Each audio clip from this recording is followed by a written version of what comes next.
C'était un format un petit peu différent parce que c'est un format question-réponse. Voilà, on innove, comme ça vous vous ennuyez pas, tout est un peu différent. Ma première question est simple. Pourquoi écrire un livre qui s'appelle Ne change jamais pour créer de la mobilisation chez les jeunes? Est-ce que c'est pas un peu contradictoire comme titre? Tout à l'heure, je me suis dit qu'il y avait peut-être un clin d'œil, mais qui était involontaire, à Tout peut changer de Naomi Klein, qui a été pour moi un grand choc de lecture quand les gens racontent leur bascule. En fait, moi, c'était très lié à ça. Et alors, Ne change jamais, c'est parce que le monde change et tout. Et c'était en voyant des adolescents chez moi. Alors, spécialement une, vous rentrez des courses avec, vous avez des paquets, vous avez une boîte, un sac, du papier et tout, et puis vous jetez tout à la poubelle. Et là, n'importe quel gosse va se jeter sur la poubelle en disant non, non, attends, je le prends, je vais le mettre dans ma chambre, je vais en faire quelque chose. Et je me suis dit, mais oui, bien sûr, c'est l'économie du recyclage. Et après, tout était comme ça, je voyais tout. C'était du genre, ah non, je me suis déjà lavé hier. Et je me disais, oui, elle s'est déjà lavée hier, c'est pas la peine de se laver tous les jours. Et les gosses adorent les animaux. Enfin, ils sont capables d'adopter une araignée, par exemple. Et en fait, à chaque point où je voyais enfants et adolescents, je me disais, ne change jamais. Parce que ça va te servir plus tard. En fait, ça ne sert à rien de vouloir absolument les faire rentrer dans le moule. Et puis, ne change jamais, c'est une expression qui dit continue à être ce que tu es parce que je t'aime. Donc, il y avait ça aussi dans cette dimension-là. En fait, finalement, les enfants, naturellement, ont envie de protéger le vivant qui les entoure. Et c'est peut-être en grandissant qu'on perd cette notion-là, ce lien au vivant. Alors, c'est vrai que si vous allez dans une classe de CE2, la classe va être hyper mobilisée tout de suite et entamer la création d'une pétition autonome pour avoir une cantine bio. C'est-à-dire les enfants, ils n'ont pas les trucs de raisonnables. Parce qu'en fait, ils n'ont pas été socialisés. Donc, ils sont hyper proactifs et c'est formidable d'être avec eux parce qu'ils sont partants. En plus, ils n'ont pas à perdre. Les adultes, on est atrocement coincés de partout, de préjugés, de choses déjà sues, de certitude, de volonté de pouvoir. Un enfant, non. Et un adolescent, qui est en cours de socialiser, a d'autres merveilleuses qualités, dont celle de ne pas être d'accord. Et c'est extrêmement utile, quelqu'un qui proteste, désobéit, fait les trucs en cachette et fait les trucs en groupe. Et en fait, ce sont des vraies qualités. En fait, les sources d'inspiration, elles sont là, et c'est pas démagogique. Ce sont de vraies sources d'inspiration.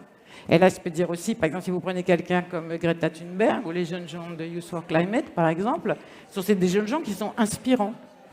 Et c'est très intéressant comme pour des gens, alors pas de ma génération, mais des gens de mon âge, de voir s'inverser le rapport qui fait que vous les suivez, en fait. C'est pas que vous incluriez les enfants et les adolescents dans votre histoire, c'est qu'en fait, à un moment, vous seriez heureux de les suivre.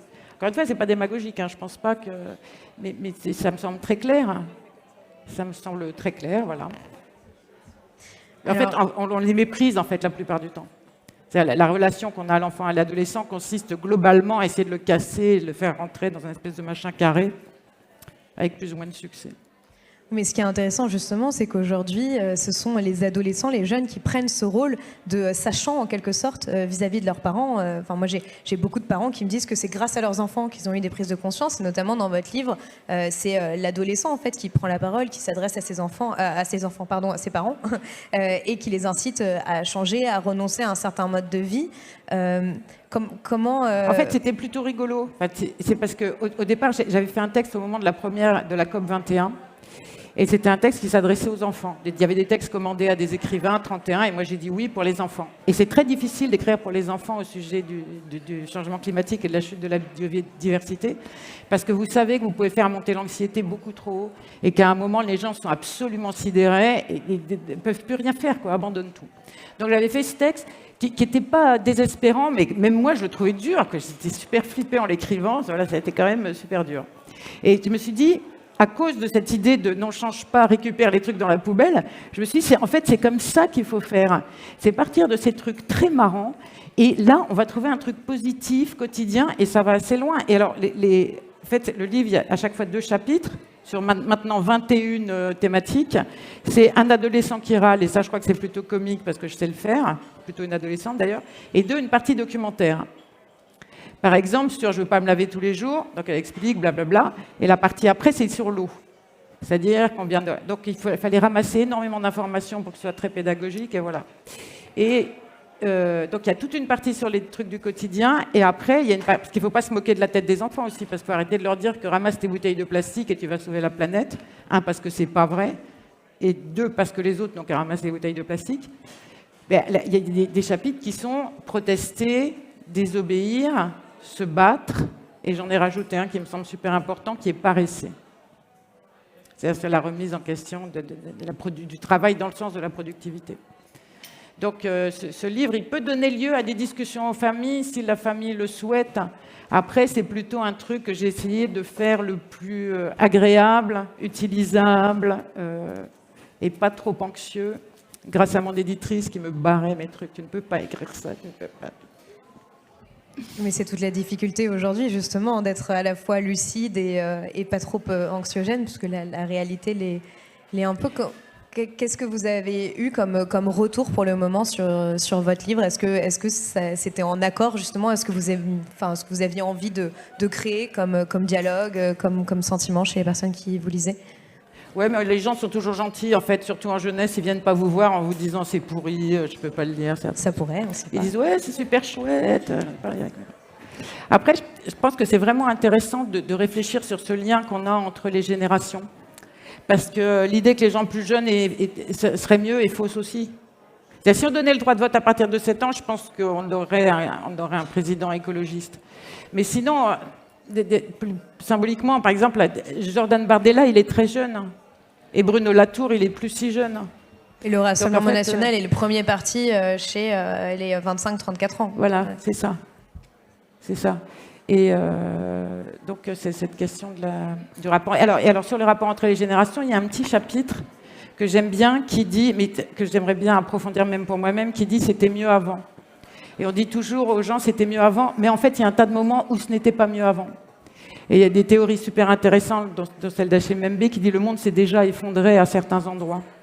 Et en fait, on peut leur dire ce qui arrive est certainement très périlleux, mais peut-être aussi très aventureux. Après, ici, il y a eu la peste. 2 tiers des gens sont morts, voilà, et les autres ont... Alors peut-être qu'on peut inventer quelque chose, et c'est plutôt dans cet esprit-là, je pense, qu'on pourrait réduire, mais comme dissoudre l'éco-anxiété pour arriver à quelque chose qui soit actif et le plus possible joyeux. Et dans le partage des générations, bien sûr.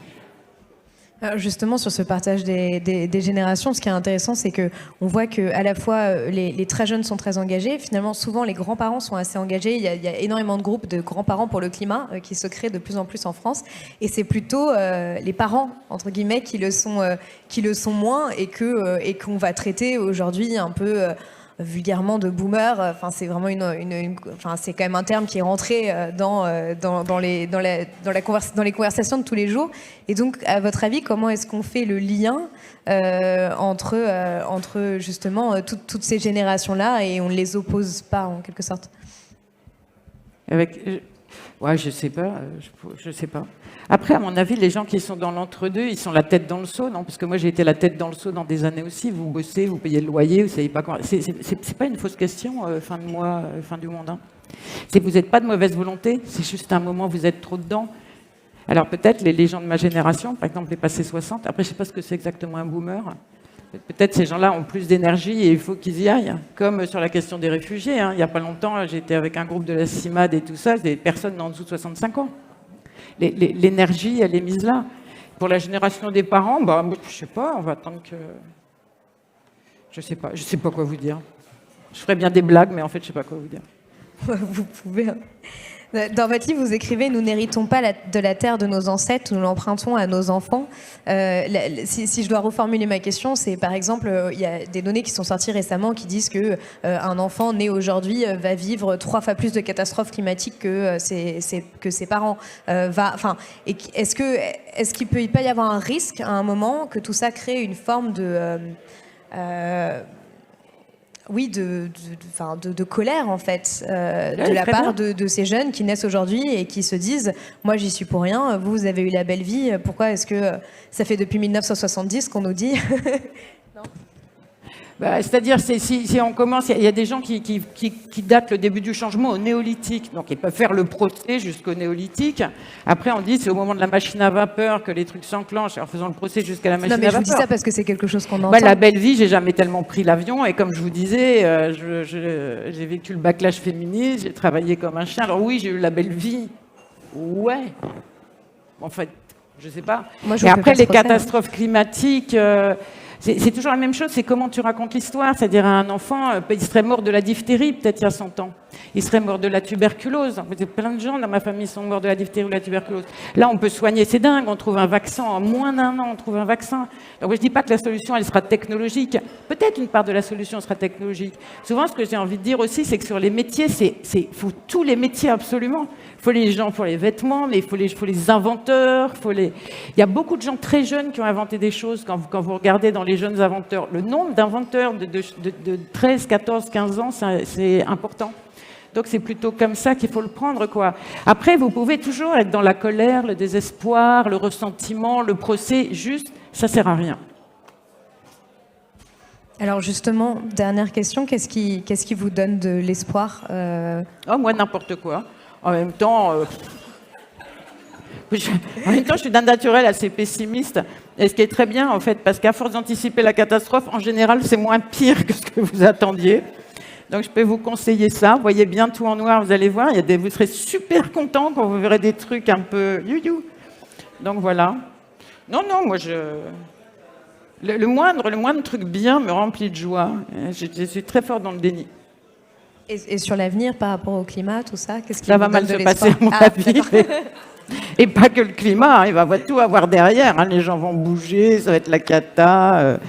Mais il y a des gens qui vont passer au travers.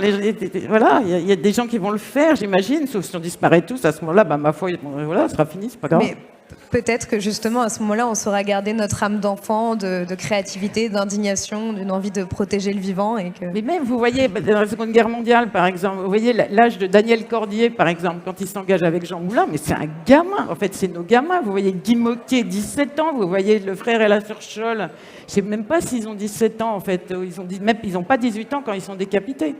Donc, en fait, c'est sûr, les jeunes... Je me souviens un peu le début de ce que je disais, mais enfin, ça m'avait l'air cohérent, a priori. La Seconde Guerre mondiale, vous disiez?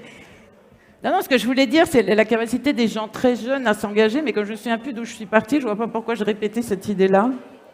Oui, voilà, il y a eu tout ça, les gens y sont allés, et en fait, il y en a qui ont traversé. C'est-à-dire des choses se brisent, des choses s'effondrent, et des choses se reconstruisent. Donc, à moins que l'affaire soit soldée pour l'humanité en tant qu'espèce, bon, alors c'est possible, et après, bon, c'est pas grave, c'est comme la mort, ça sert à rien de se désoler. Mais, sauf ça, c'est traverser de l'effondrement et en soi une aventure. Et l'aventure, autant la vouloir que la refuser.